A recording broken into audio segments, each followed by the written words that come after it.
যারা অশ্লীল সিনেমা দেখেন, যারা অশ্লীল কিছু দেখেন, দেখার সময় এই হাদিসটা মাথায় আনবেন। কি কয় নবীজি দেখেন, তিরমিজি শরীফের 2429 নম্বর হাদিস।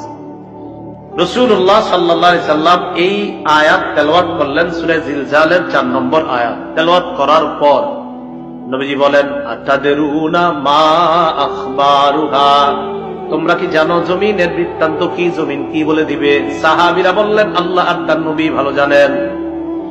নবীজি বললেন, ফাইন্না আখবারুহা আন তাশহাদা আলা কুল্লি আবদিন ওয়া আমাতিন বিমা আমিলা আলা যহরিহা আন তাকুলা আমিলা কাযা ওয়া কাযা ইয়াউমা কাযা ওয়া কাযা। নবীজি বলেন, জমিন এইভাবে বৃত্তান্ত বর্ণনা করবে, আতুশাল অমুক এলাকার অমুক বান্দা ওই সময় এতটা বাজে অমুক দোকানের সামনে দাঁড়িয়ে টেলিভিশনের মধ্যে অশ্লীল সিনেমা দেখছে, মাবুদ আমি জমিন তার বিরুদ্ধে সাক্ষী দিয়ে দিলাম, তোমার কাছে বিচার চাই। সময়, স্থান সব বলে দিল। তো বলেন তো, আমার আপনার আমল নামা এটা কিয়ামতের ময়দানে আল্লাহ হয়তো ডান হাতে দিবে, না হয়। তো এর আগে সাক্ষীগুলোর কথা মনে রেখেন, আমল নামা দেওয়ার আগে প্রথম সাক্ষী হবে জমিন। 2 নাম্বার সাক্ষী ফেরেশতা।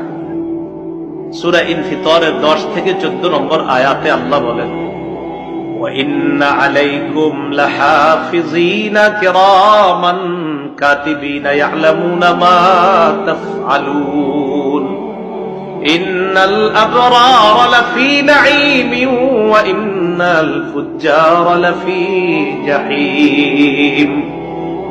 আল্লাহ রব্বুল আলামিন বলেন, তোমাদের সাথে সংরক্ষণকারী যত্নবান ফেরেশতারা আছে, তোমরা যা করো তারা তা দেখে। সম্মানিত লেখকগণ, আল্লাহ এরপর বলেন, পুণ্যবানরা নেয়ামতে পরিপূর্ণ জান্নাতে থাকবে আর অপরাধীরা জাহান্নামে থাকবে। বলি নাউজুবিল্লাহ।